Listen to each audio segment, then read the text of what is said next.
conversation going. So what? Okay, well, I'm here with Stephen. We've just been talking about root races, but we're going to pretend that no one's watching this, and we're just going to keep talking. So I just explained that there were 5 root races, and what did you say? I mean, I'm honestly, Ben, I'm completely ignorant with the topic. I was even fumbling for the term root race. It was something that I was trying to grasp, because I'm trying to really unfold or visualize this history of humanity that seems to be hidden from us. Yeah. And I don't know how I don't know how much, like, clearly what we've been taught in the cookie cutter history books is falsified information. And so how far, now that we're in this quote unquote information age, and we can have access to anything on YouTube. I mean, anybody, we don't have to rely on the pre-designated experts for our history information. And so I'm just curious myself and trying to understand this. And I know that there are some specific sources like Rudolf Steiner, and of course, even Robert Seffer himself, that I think get a negative connotation because they're not necessarily mainstream. They go against the grain and have a tendency to pull up the rug and show you what's really going on underneath.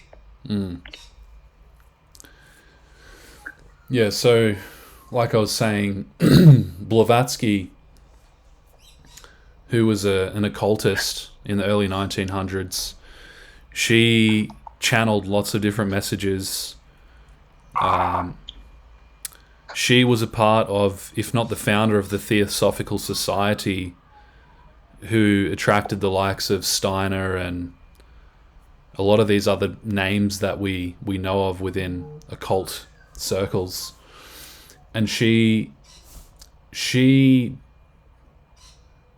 described 5 different root races, starting with the starting with the Hyperboreans. They were the first root race. The Elohim came here to have a physical experience.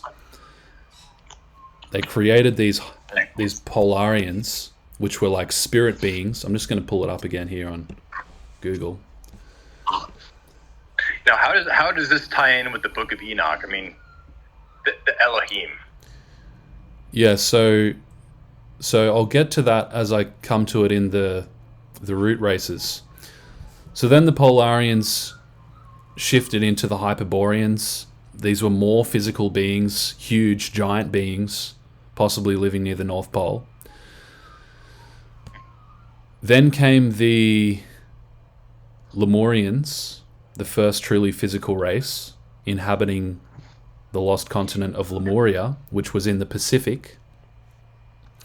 Then came the 4th root race, the Atlanteans, known for advancements and magic, which was Atlantis was destroyed by cataclysms. And then the 5th root race, the Aryans, which is us. We are the descendants of the Atlanteans and the Lemurians. So the Book of Enoch is presumably based in the time of the Atlanteans. Okay. Where, wickedness was spread across the face of the earth due to the Atlanteans, who were the first ones to truly dip into black magic. The Lemurians were still a very innocent Gaia sort of. It was the Atlanteans. The Atlanteans, okay. yeah. Okay. They were the sorcerers, the first sorcerers, as far as I know. The Lemurians were earth-loving people. So James Cameron's Avatar, because all these big names, big directors, big producers, Spielberg, James Cameron, Zack Snyder, all the ones we know of, the big Hollywood names, these guys are all deeply steeped in the occult, and most of them are black magicians. So what Cameron was portraying there in that film Avatar with the blue people was he was portraying the Lemurians.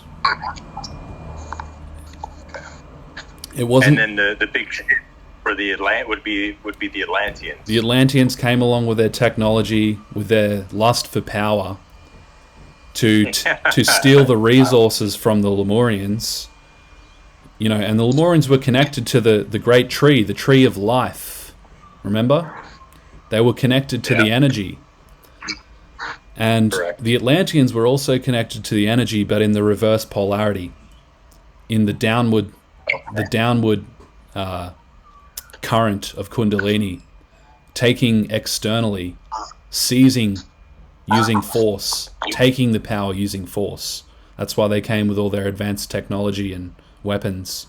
But the Lemurians were tapped into the inner power. But it's not that necessarily all Atlanteans are just inherently evil. Was this a subset that sought the power, or was just every, man, woman, and child Lemurian or Atlantean just inherently, I don't know, bad? So there was a subset, yeah, and that subset crept into the leadership of Atlantis and took over the priest class and took over the rulers, because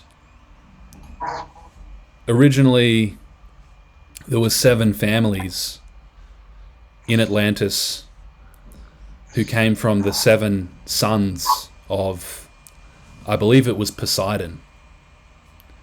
And those 7 sons formed into the 7 families, but eventually all of those families got corrupted by black magic, and that led to the downfall. It's wild. I'm going to bring this up, Ben, and I'm not looking to deviate too much. This is all within that same realm. Speaking specifically about Hollywood, it seems like the tap has been dried up. We're getting a whole bunch of horror. There's no comedy, and there's no creativity. Everything just seems like content that's being pushed out. There's no heart. There's no emotion in anything. And so the only big thing that people are looking forward to right now is Avatar, right? Star Wars is dump. Marvel is dump. And so I'm specifically talking about Marvel here because it coincides with the story of Atlantis, which I think really reminds me of Icarus flying too close to the sun and hubris, right? It's the attainment of power through black magic, through ways that, trying to find a back door, but it never works that way. It's always a level of corruption, and it disintegrates and falls apart, chaos. But if you see what happened with Marvel at the end of 2019, they were doing Marvel Endgame on their total high horse. You're looking at a $2.5 billion film. And Kevin Feige and everybody at Marvel were just rolling in the dough. They didn't care at all that they killed off Iron Man. They didn't care at all that they killed off Captain America. And they didn't really think of what was lying ahead. And so they just catered to the political undertones that were going on. And they didn't really talk to the fans. And so they just continued to push out content that nobody resonated with, that they just were on their high horse and said, well, the masses are going to eat it up anyway. These pigs are going to take the slop. And we didn't. We didn't take the slop. And so now we're looking at Fantastic Four First Steps. That was supposed to be a $1 billion Marvel film that hasn't even hit 500 mil, not even half. It's not making anything. Nothing that Marvel has put out this year has made anything, or since Endgame really has been good. And also, here's another reason why, is because they are looking for yes men as directors. So they're not looking for the Ron Howards, the Spielbergs, the Denis Villeneuves, the the incredible actors that actually are directors that have an opinion and make art through them, not how Disney wants, but how they want. And so that's why Disney has always had a struggle with opinionated directors, and they always leave mid-shoot, and then they get a yes-man director that just puts out garbage that nobody resonates with. And so it's similar. I know that's a long story, but it's similar in Icarus and hubris, and seeing something climb to the heights, in technology and popularity and innovation and whatever you want, and then there's a level of corruption, there's a level of dissonance, and it all falls apart. Crumbles. Yeah. That's what happened with Atlantis.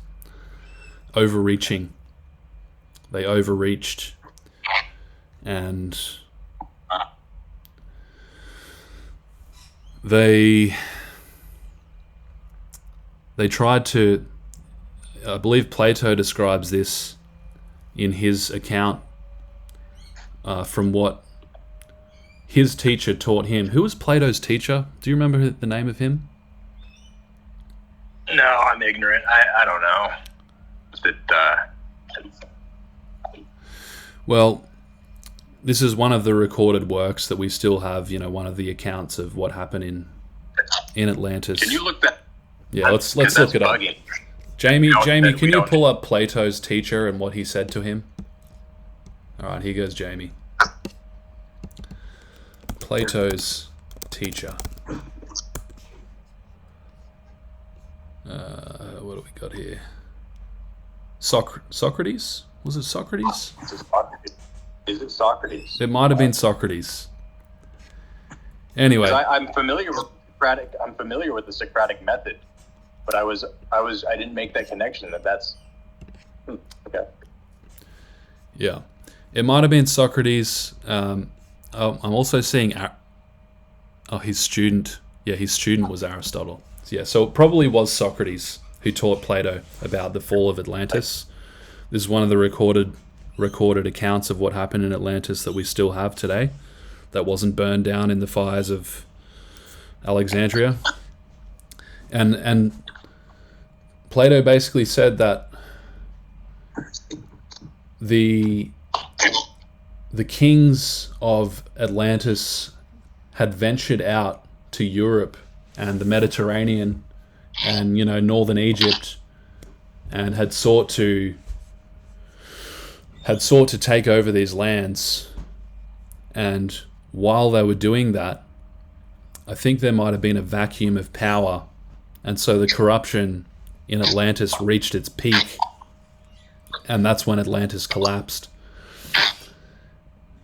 But then these kings who had ventured out had already begun to settle these new lands, in Europe, Egypt, Mediterranean. And some of those kings were the people of the serpent. Some of those people had remained true to the white magic, sexual alchemy, through not spilling the seed. But most of them had remained faithful to the corrupted version, the black sexual magic. And so, through releasing the seed. And so what we have today is the descendants of this struggle between the light and the dark, the serpent and the eagle. And those bloodlines, like you're talking about, have continued. And they've protected those bloodlines to this very day. Wild. That's crazy stuff. It's all. I mean, why do you think this information was really held back? Well, because what we're essentially talking about is the harnessing of bioelectromagnetism. That's what we're talking about. And that is sexual energy is bioelectromagnetic energy. So what we see in the Matrix, where the machines take over and they're harvesting energy from the humans, you know what they're harvesting? They're harvesting bioelectromagnetic energy. They're harvesting sexual energy that comes from the root chakra. It's all right there in front of us. They spell it out. Films. Yeah. They just put everything right in front of your face. It's interesting how they do this stuff. See, right? They tell you what they're doing in the movies, and that kind of, I guess, removes any level of responsibility or karmic responsibility, because it's like, well, we told them we were going to do it, and so they just put this stuff out in front of us, and then it turns out a lot of it seems to be true. Yeah. So they kept it hidden because once we know how to harness the Force. That's what it is. It's the Force. It's not just the sexual energy within us. It's the sexual energy is all around us, just like the Force. It's in everything biological, because everything biological comes from sex, comes from the alchemizing of masculine and feminine energy coming together, yin and yang. So they've kept it hidden because if we know how to harness it, then we can't be controlled. It's interesting to think about, right? I mean, I wonder if they put anything in our food to make this power diminish. I wonder if they put up any towers, 5D towers that might have some sort of a dissonance with our field. You know, they want you to consume junk all the time. Mm. And I say they, you know, but ultimately it's a hierarchy. And so if you can retain information from the masses and keep them ignorant, keep them, you know, like bumbling idiots, peasants, fumbling over themselves. I mean, can you imagine what a lot of these people think too? And I'm not opposed to skyscrapers. Like this isn't a rat on skyscrapers, but you know, you can only imagine like the people that really vie to be at the top of the skyscrapers and then just look down and see all the little specks, the human specks.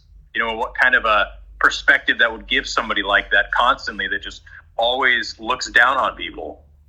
It might create some sort of a hierarchy, and they might develop some hatred for the little ones down there. And you don't want them to get information. You don't want them to gain enlightenment. You don't want them to gain any advantage. So you withhold this information. Yeah, ultimately, we're talking about the gods, because no one human incarnation can maintain power over this hierarchy. Even if you keep that human body going indefinitely, as long as you can, through blood sacrifice, adrenochrome harvesting, through literally drinking life force from victims, it's still bigger than a human. That what we're talking about here, we're talking about higher dimensional entities, like dark entities. So what you're saying, Ben, is that we're literally in the middle of a spiritual war. Is that what you're implying? Yeah.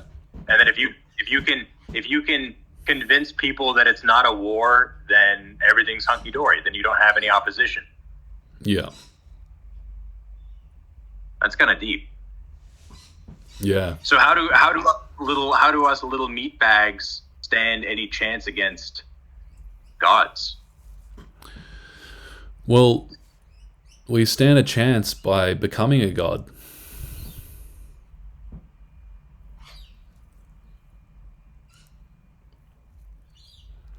And that's... Is it cutting out? Can you hear me, Ben? Yeah. I was pausing for effect. Oh, I'm sorry. Okay. I'll let you go again. We'll edit that out. We'll do it in post. Do it in post.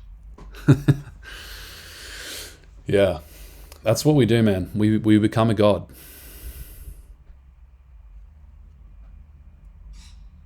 I mean, it's really like when you think about it, you don't think like a war on testosterone, for instance. You know, that's not necessarily tangible. You can't, like, it's not like there's people in a suit or a uniform, you know, punching or kicking testosterone.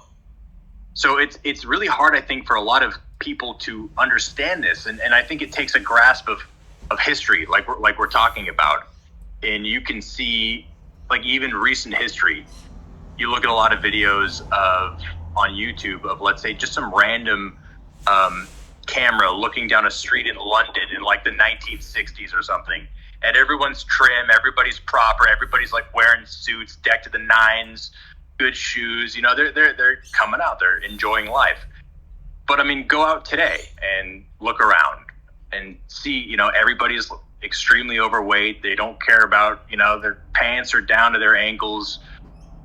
I mean, like, I don't know how it was out in Australia, but even think about things like this. Like, when I was a kid in the 90s, dude, like, the McDonald's were the shit, dude. Like, those golden arches and the red and the yellow and the play places. And, like, now they look like little prisons. They're all gray and sad and depressing.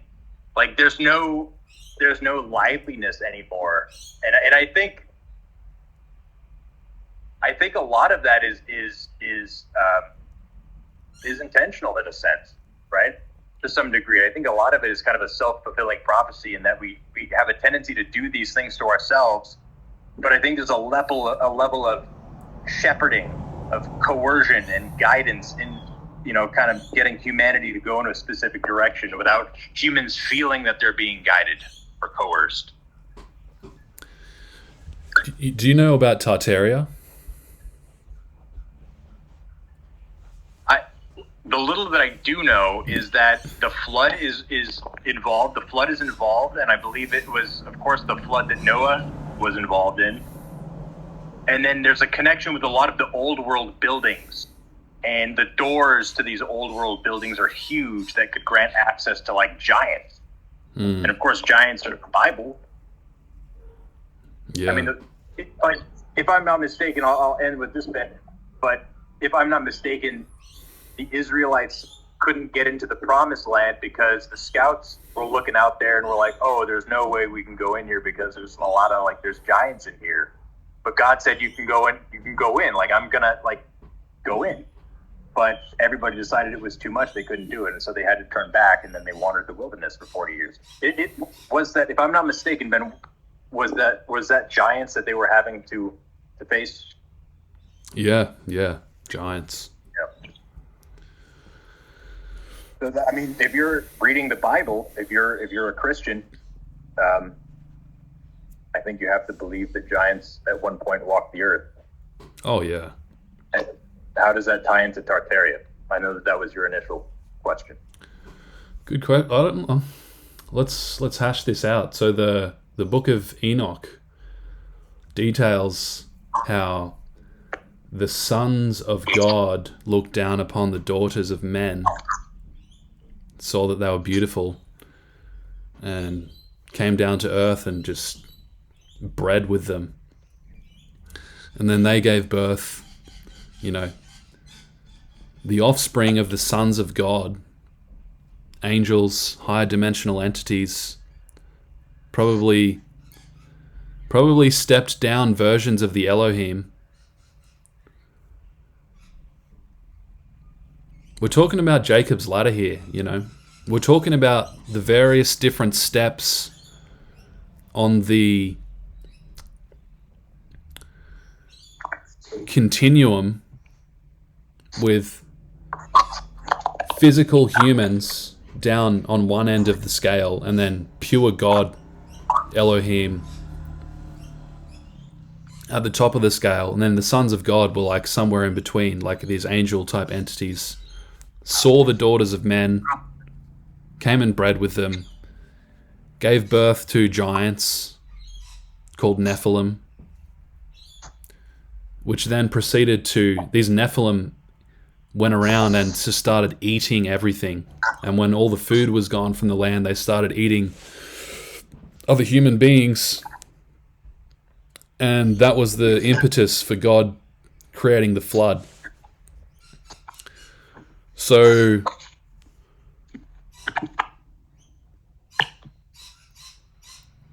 what we're possibly talking about here is the Atlanteans, who were described as semi-divine, breeding with the less advanced, the less evolved, the closer to physical, the closer to primal human beings that dwelt across the rest of the earth, breeding with them and then just giving birth to these monsters. I'm sorry. You're just saying the rest of the earth. You're not labeling a specific. Hi, how are you? You're not labeling a specific region or society. You're just saying like the Atlanteans, and you're saying that the Atlanteans represent the Nephilim, the sons of God, possibly. The sons of God. Okay. And that's taking Jacob's ladder as being almost like a literal hierarchy. When I know a lot of people describe it as being like the spine too, right? Or like allegorically, or if I can remember correctly as well, it's in a place called Peniel, or the land of Peniel. Yeah. And so I don't know, like there's that kind of like, that's just where I feel like I'm trying to grab onto this information like a bar of soap. Like it's just really difficult to hold on to, because I see the allegory of it, and then I also see how it could be described as a literal hierarchy of beings or levels of consciousness, or however you want to label it. It's and then even making the connection too, because you said we're saying that the Atlanteans, with their levels of technology and levels of technology, were able to subvert and oppress the Lemurians. That's correct? And so you said that was also portrayed in Avatar, and then you can also see the rhyming in modern history. I mean, look at what happened with Europe coming to North America with the Native Americans. Yeah. And so I think it kind of, these themes play out. And I think you're right. Like the longer history goes, it just seems like everything that's like a delusion, right? Like the trees were bigger, the animals were bigger, the humans were bigger, everything was more vigorous. And it just seems as time goes on, there's just kind of everything gets smaller. Everything kind of forgets what it was. Yeah. And we really have no idea. I mean, like we were talking earlier, large history, troves of history, like the Library of Alexandria and others, where we just forget. Or a certain group of people is able to maintain that information, and then the masses forget. So we're really in a level of amnesia. We're just kind of enjoying our specific time on this earth, and I don't know. Trying to find the truth is difficult when you learn that the experts don't really know what they're talking about. Yeah, circling back to the Tartaria thing. I believe it was in the 1800s that these floods happened, these mud floods. And all of a sudden, we see images of all these cities across the world with these extremely ornate, beautiful, colossal buildings that look like they came straight out of the high period of the Greek Empire. All the cathedrals, everything, yeah, oh yeah. Which no modern builders or stonemasons could possibly have built, and no, like for example, in Australia, which was only supposedly colonized in 1776 by James Cook. We have these same era, these same style buildings that look like they were built by gods, which was supposedly built by convicts, unskilled convicts from Great Britain, who had been exported out here for petty crimes like stealing a loaf of bread. They supposedly had the skill to construct these extremely ornate, colossal buildings out of stone. there's no way, I mean, you hear stories too. I mean, of the generations. Like, it took generations to construct these things. Yeah. And and there's no, like, even, we just forgot. Like, it's all summed up to, we just forgot how to do it. When we say, hey, why haven't we gone back to the moon in like a century? When we're boasting that we have more technology in our phone than they did, in those space shuttles. Mm. It's like, oh, well, we forgot how to do that. We don't know how to go back to the moon anymore. Yeah. It's like, oh, okay, that makes sense. So you're right. There's like that. There's such an apparent lack of creativity and appreciation and reverence to a crack. Like I don't know. It's a mix of amnesia. It's a mix of forgetting how to do things. It's a mix of Tartaria, a different time, a different people. I think ultimately it's people being removed from God, generations being removed from God, because a lot of these works were in appreciation or in reverence to God. And now, as civilization becomes more narcissistic and, or I guess more nihilistic, and more depressed, it's like, well, why do I want to do my work here when I can go home and play Candy Crush later or play Angry Birds? I don't want to do my job. I don't want to build this. I want to go home and PMO. It's like the desire to construct beauty is gone. I heard Mantak Chia describing how the monks, the holy men, what do you call those?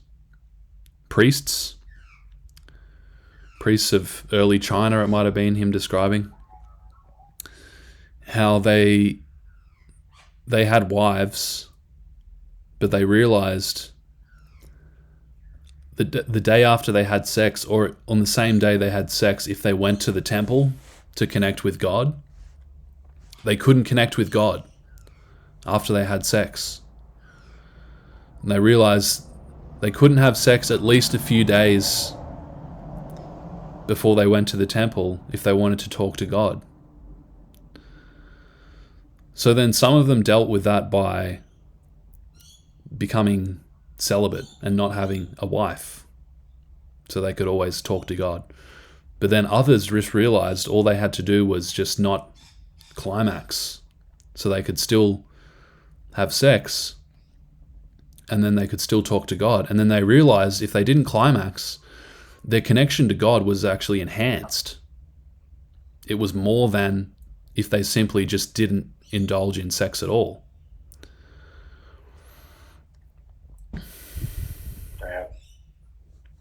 So I agree. So what we're realizing is that sexual alchemy is what brought us the heights of civilization. The merging of masculine and feminine. That's the biggest secret. It's the biggest secret.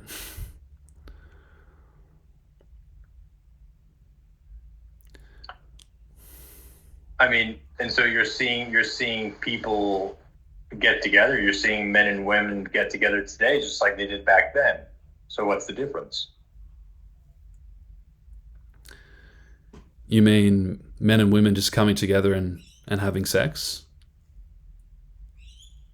I mean, is that the difference? You have today, now you have instant connection. I mean, anywhere around the world, anybody can connect, anyone could you have the potential for love we just went through the 60s, it's all love now. And, all these boundaries are fallen and everybody's sleeping with everybody. So, wouldn't you think then that we would just be living in grand luxury and pure alignment with God, with the divine? Well, no, because we're not practicing white tantra. We're practicing black tantra. So you're saying that people need to find somebody, particular individual that represents the divine feminine, become intimate with them, and practice tantra, practice sexual alchemy with them. And that doesn't involve mindless, lustful impulse to just procreate with anything that has a hole. Exactly. Mantak Chia was saying, it was interesting watching these Robert Sefer videos because he takes all these snippets of different teachers, and there was a bit on Mantak Chia. Mantak Chia was saying in Taoist tradition, when a man and woman come together in sexual union and the man feels the impulse to have an orgasm but doesn't, he said in Taoist tradition they teach that every time he does that, his strength of mind doubles. His strength of willpower doubles. And so you imagine you do that 10 times, and what's just happened to you? Exponential growth. You're just shooting up the scale of consciousness. It's like Bradley Cooper in Limitless. I think that was the movie. Yeah. So Mantak Chia, he encourages retention. He encourages not climaxing. He encourages the action, but not the climax. Well, he's a mixed bag because he also says it's okay to release on a schedule, depending on how old you are. And once you're 60, you shouldn't really release at all, or very, very rarely. But I'm sorry, Ben. I'm going to point something out real quick. I don't mean to break the car. Okay, I don't know if you can see this. I got back just in time. Okay, I don't know if you can see this. This is wild. I mean, this is like a legit. It looks like a hurricane. Whoa, man! I missed that by a couple of minutes. Thank you, God. Hand of God. Hand of God. Thank you, Jesus. All right. So you were saying that Mantak Chi is a mixed bag because he says that you can have a schedule, depending on your age, you can release a certain amount of times a week or a month, or so it's clearly purely for the energetic reasons as opposed to maybe an emphasis on the spiritual aspects. I think he has catered his message to a Western audience. Yeah. I think he's made concessions because he knows that for the average Westerner, telling them not to come ever again is like the equivalent of telling them to commit suicide. It's wild. I think deep down he probably knows. Or maybe he doesn't. Maybe he's just been corrupted, even as an advanced teacher of the way. The Tao, the way. Because according to... I don't know, Well, according to Samael, you got your black magicians who always release, you got your white magicians who never release, and you got your grey magicians who sometimes release. And he says that inevitably they become black magicians. Because you taste it, once it hits your lips, you just remember it.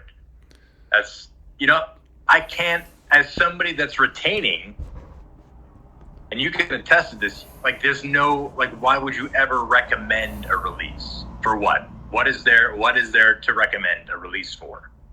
What benefit could you possibly attain? If we're going along the lines that you can have intercourse with a woman and conceive a child without actually releasing. That's according to, in the book, The Perfect Matrimony.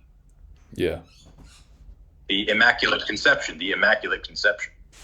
And of course, it's That's a pretty big deal in a lot of religions. Yeah. Well, the mind tries to rationalize it, saying it's a biological need. Like, there was a guy in the group this morning making the argument that if you study evolutionary biology, we need to ejaculate, blah, blah, blah, blah, blah. And honestly, I think that's just the lower mind. That's just the ego. That's the downwards pull, trying to stay small. Because once you know, once you really know, you know. Once you do retention for a long, long time, you know. Your power level just fucking crashes as soon as you release. And you don't what? Yeah, you don't always realize how far you've fallen. That's the thing. Because now you're just in a low energetic state and you kind of forget what it's like to be in an extremely highly energetic state. So you justify to yourself that that's okay every now and again. But I call bullshit, man.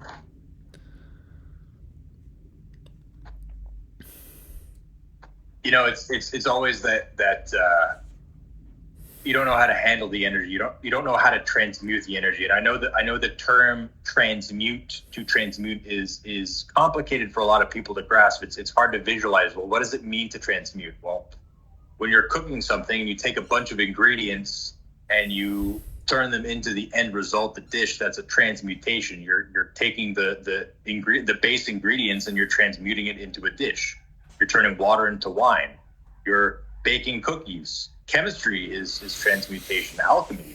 And then also ourselves, if we retain our seed, those nutrients, that energy, I believe, is that the ojas or the tejas, is the ojas that gets reaccumulated into the body through spermatogenesis, I believe is that term. And so clearly there are benefits, and they take a while to feel, like we discussed earlier, a penny in the jar every day, and then it just builds up, and eventually you got a big jug, a big sack full of heavy pennies. And that's the goal. But one decision, one little release, and it's all cooked. You're done. And you might not feel it initially. It might take a day or two. If you're running around like a chicken with your head cut off, you don't really feel the effects. But after a couple of days, all of a sudden, man, my zest for life is gone. I can't see clearly. I can't hold a conversation anymore. I don't feel like when I go in a room that I am present. I feel like I'm an inconvenience. Like I always got to stare at the ground, that I'm small. And that's just one release. All gone. All that build up. And then, it feels, it feels good. And you say, oh man, I might as well just keep going. I might as well just keep releasing. I've already done it. And then the shame and the guilt builds and builds and builds and builds and builds until eventually you're going to realize, you know what? I should probably retain. And then you get back on the wagon. But you're right. It's few and far between. You might slip up here and it's like, oh, okay, well, I did it one day and then, I'll just do it maybe 3 or 4 days. And you do it in 3 or 4 days and you're like, oh, okay, well, I held true to that. But then you do it the next day. And next thing you know, you're doing it 4 or 5 times a day. And you used to go out there and get sunlight, and you used to be in the grass, and you used to feel like a Greek god. But now you're a shriveled, pale, sweaty raisin in a dark room, hunched over yourself. And what you used to have calluses on your hands from lifting heavy weights, but now you have calluses on your hands from stroking yourself for so long. Crazy. That was a beautiful stanza of poetry. Thank you. Thou shalt retain it. Yeah. In the aforementioned statements. Yeah. Maybe I'm becoming a fanatic, Stephen. Maybe I'm just getting too intellectual with all this stuff about sexual alchemy. But it resonates on a physical on a cellular level like nothing has ever resonated before.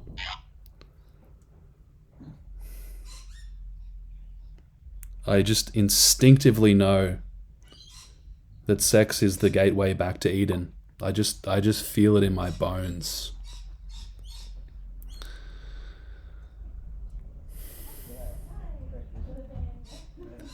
There's truth to that. There's absolute truth to that. My assessment is if you're getting somebody to stop touching themselves, how do you do it? You know, if you're trying to convince somebody like, hey, you know, it's not worth, the juice isn't worth the squeeze. I mean, ultimately they need to come to that decision. But you know, I feel like if we're looking at this as a big, you know, we're trying to get people to stop touching themselves initially. So what is that first inherent motivation to get them to stop touching themselves? Well, you know, the way I see it now is it's like the obstacle is the way. So you're touching yourself because you want sexual connection with a woman. So if you can realize that you will get sexual connection with a woman if you stop touching yourself, then it's like, okay, well, that's the most direct path to getting what I want, is to stop touching myself. Whereas what we've got in SR is a lot of guys telling themselves a story that sex is bad, women are bad, that's why I'm going to stop touching myself. Even if they don't realize that's the way they're thinking, that's what I see very clearly. They're like, cut off everything to do with women, the feminine, sex. It's all got to go. It's all got to go. And they end up successfully white knuckling their way into a long streak, but deep down they're just deeply suppressing their sexuality. So the way I see it, like, why not just tell men from the start, hey, brother, this is where you're going. What you're working towards here is worth the sacrifice and the pain right now. If you continue on this path, you are going to magnetize a priestess, a woman who you are going to spend the rest of your life with. And she is going to be absolutely fucking gorgeous. She's going to feed your soul, and you're going to feed her soul. But you're not going to get her unless you deserve her, unless you earn her. And you earn her by mastering your self-control. You earn her by learning to transmute your sexual energy. And if you can do that, you'll get the reward. The reward is the perfect matrimony. And once you start that, you're going to step up in your power levels. Everything you've seen on semen retention is going to step up. But this is the journey, bro. That's the way I'm seeing it now, Steve. And it's like, I'm kind of done just telling guys to stop touching themselves. And now it's like, well, why? This is why. This is what you're going to get. That should motivate you. That should strengthen you. That should inspire you. That's how I see it. I agree. That plan of action is smooth. When I reflect back on my journey,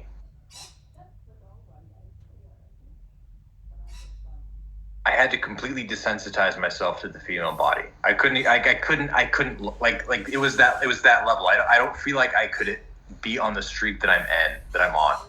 I don't think that I could be at any long streak if I don't cut that off. I have the ability to do that. A lot of men don't have the ability to do that. The problem is the process of going from a state of needing female attention, and I guess the term is to goon for women, to get their, to just give them, take all my attention, take it all. That level of, or that process of letting that go takes a little time. It takes a little time, and it takes a commitment.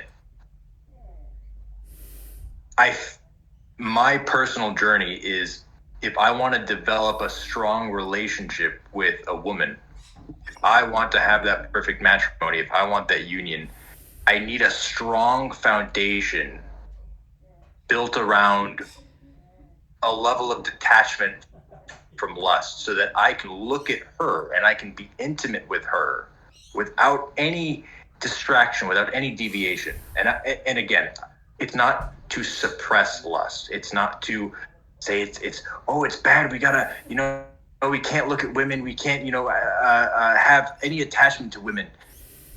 Again, it's a process.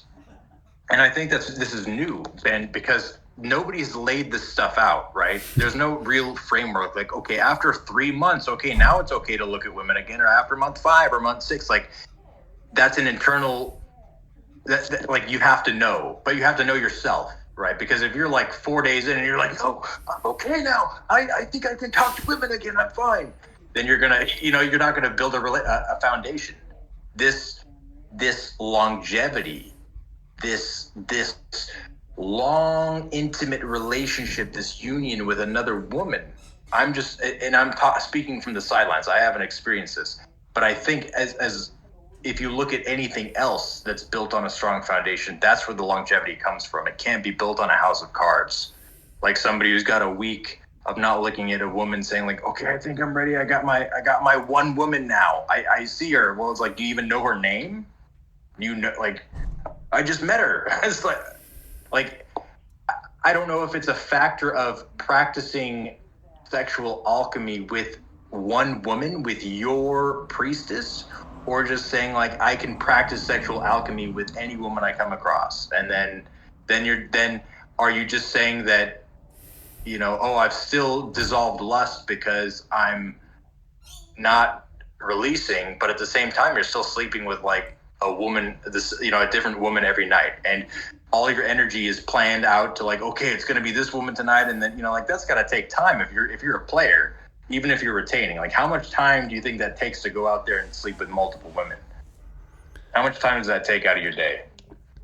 When you should be actually processing that and transmuting it in a more creative fashion. I don't know. For me, it was very difficult to manage. At one stage, I was sleeping with 3 different women at the same time.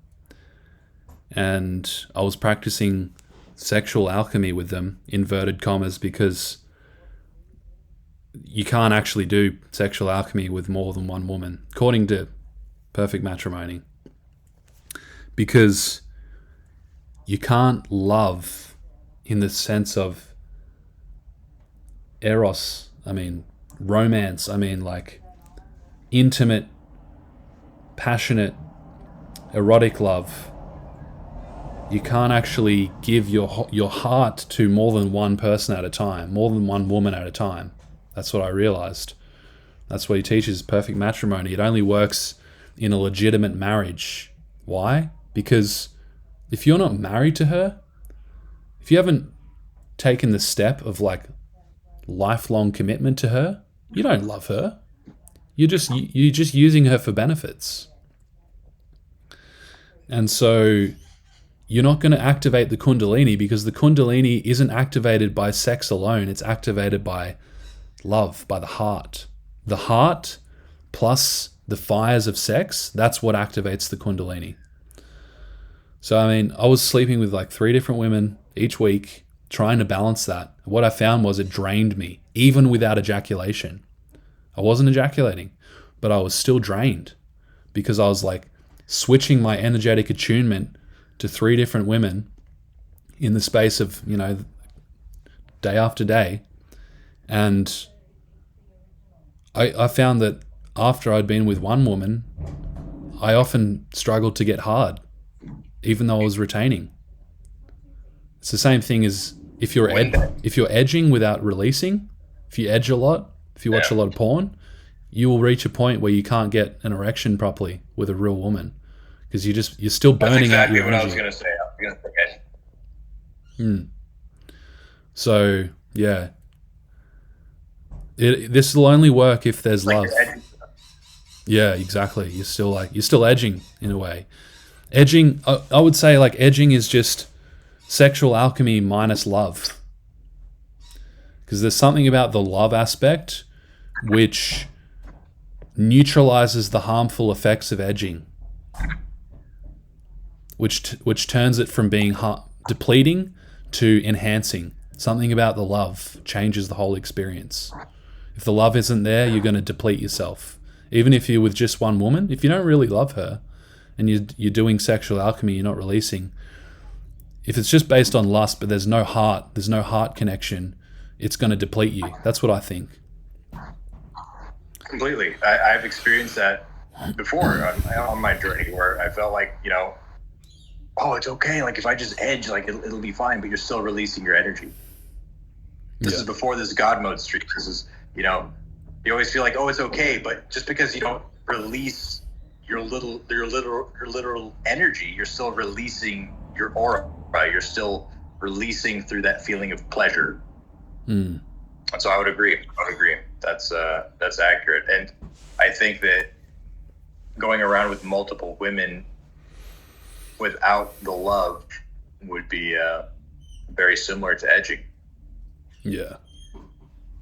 I mean, anyway, like my, if you're in a state of pursuing, if you're in a state of gooning, and you're in a state of PMO, you're not going to attract that woman. I mean, anything can happen, but I think your chances are a lot less likely. And so it's building yourself up to make yourself attractive to women so that you can attract them. And that's through embodiment. Yeah.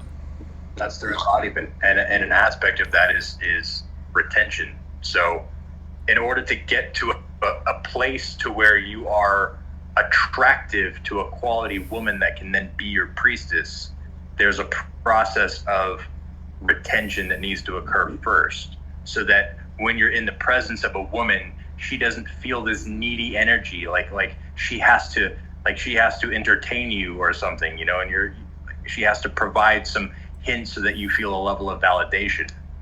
You are on your path, and by doing so, you're attracting the quality woman. And if you're gooning, if you're releasing, if you're depleting your energy, that's not going to be felt. So maybe last question, then we'll stop the recording and we can just talk. But what's the hardest part about this journey for you right now? It's a really good question. It's a switch. It's a switch. This is a wild thing to think about, honestly, because I can attribute a lot of the feelings of masculinity with that lustful impulse. Yeah. With that desire. And initially, early stages of retention, that's the fuel. That's what gets you. And I think that's what Napoleon Hill is talking about in his book. Use retention as a tool to manifest whatever it is that you want. And then once you get it, then you can go back, But what happens when you're retaining for 6 months, a year? What happens when you're retaining for like half a decade? Do you still feel that incredulous feeling of lust fueling you? And I think it's different. It's different now because the energy is very much there, and the ojas, the foundation is very strong, but it's not that like impulsive desire when I see a woman that's just like, oh, there's a woman. Like that's not there anymore. And it feels weird that it feels like there's something missing, right? And it's balancing that out. It's realizing that, okay, like that innate pull, that drive isn't necessarily the foundation to get you to push. Like once you build enough days, it's a sustained level of energy.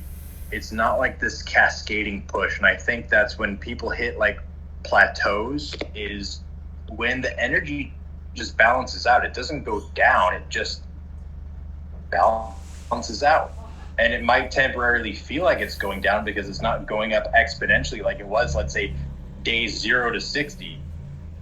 But now you're just good. Now you're just humming along. But I guarantee you, if you're released, it's going to be garbage. And so I think that's the biggest thing, especially as I'm really getting into working out again. It's like when I was releasing, it was always the image of the female body or getting with a woman, you know, and visualizing myself with her. That was always the driving force of like, I got to get ripped so I could get that girl. And that's not the case anymore.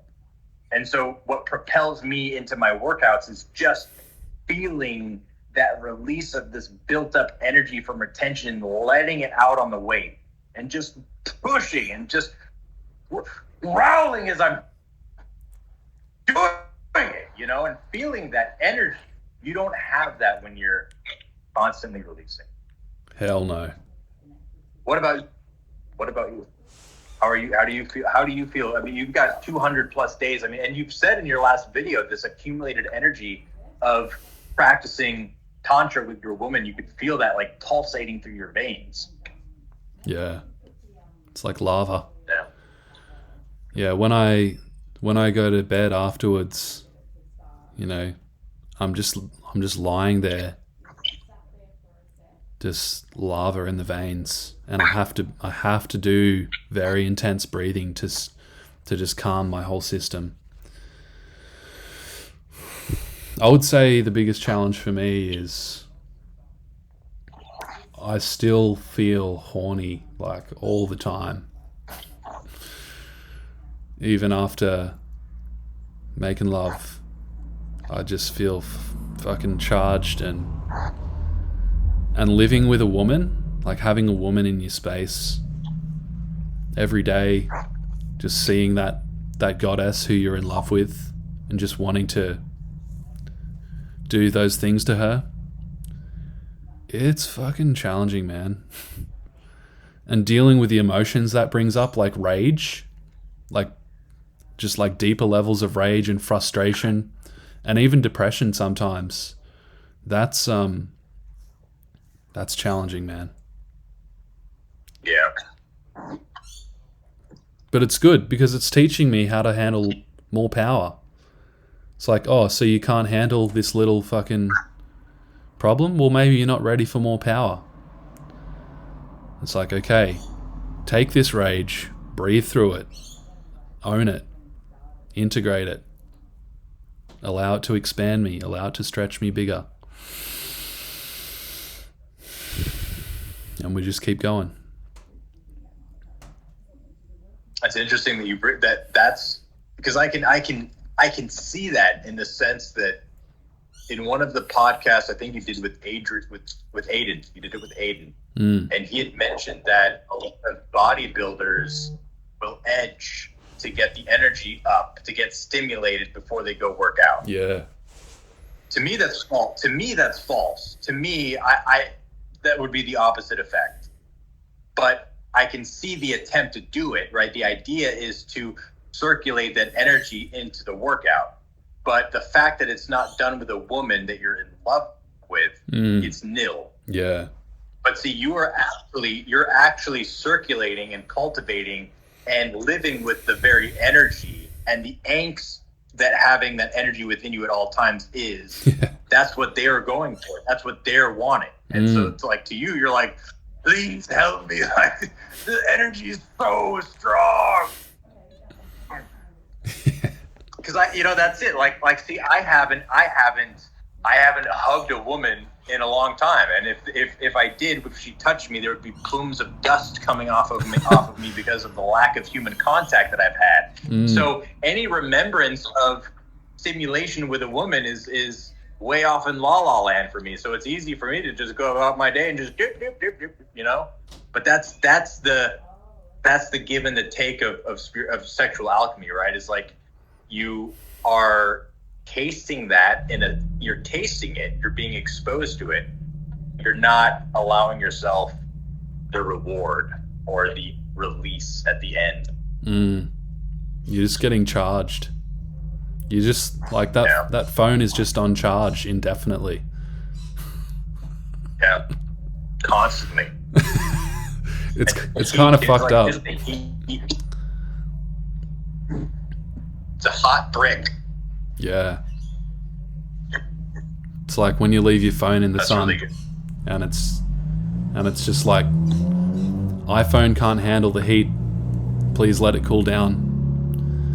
That's how it feels sometimes. That happens. Yeah. And Well, I feel like I'm in a sauna right now. I'm sweating like balls. you can see that lightning let me flashing ask on you the this. side of your face. It's pretty ominous. Pretty Oh, cool. the lighting. Yeah, I gotta change these bulbs in the garage here. But I gotta have my phone on charge, otherwise it's gonna take a shit. I think I got like 2% right now. But it's on the charge, so it's good. And literally, like a minute after I got into this garage, there was a big storm going on outside now. It's pretty wild. Pretty wild. Well, let's stop the recording and just continue our chat. I think we've been going for like an hour here. Okay. All right. Have we? Yeah, that was a good spell. Thank you. See you guys. Much love.